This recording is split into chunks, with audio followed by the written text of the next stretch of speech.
Dans les rues éventrées des immenses cités, où coule sans répit des torrents de misère, sur les trottoirs crasseux, déserts d'humanité, à l'ombre des égouts pleins du sang de leurs frères, des hommes épuisés au corps pestilentiel boivent avec douleur tout le vin de la nuit.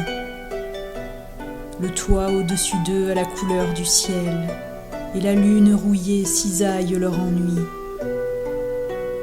Ils rêvent quelquefois des paradis lointains, du billet d'un bourgeois, d'une liqueur plus forte, des restes d'un repas, du sein de la catin, d'un monde moins cruel qui ouvrirait ses portes.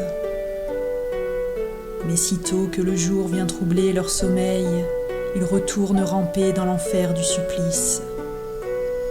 Leurs yeux morts ne voient plus resplendir le soleil, seulement affamés de blasphème et de vice. Et pourtant, tout près d'eux, des monstres insolents, le cœur gonflé d'orgueil, exhibent leur richesse. Les chairs maigres côtoient les ventres opulents, à l'heure où le pouvoir cultive nos tristesses. La méfiance et la peur rongent la société, qui s'obstine à chanter sa devise hypocrite. Les chiens crèvent dehors. Où est l'égalité, quand l'espoir des enfants meurt de plus en plus vite? Les moutons, un par un, courent à l'abattoir, embellant leur mépris aux ombres qu'ils piétinent.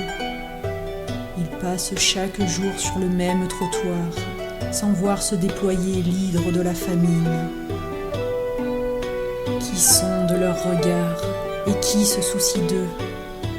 Au sommet du troupeau, le roi et ses ministres règnent en divisant, et ces parias hideux ne changent pas les plans de leurs projets sinistres.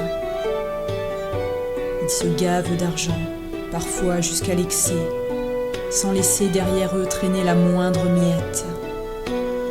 Les clochards répugnants sont comme des abcès qu'il suffit de crever lorsque Dieu s'en inquiète.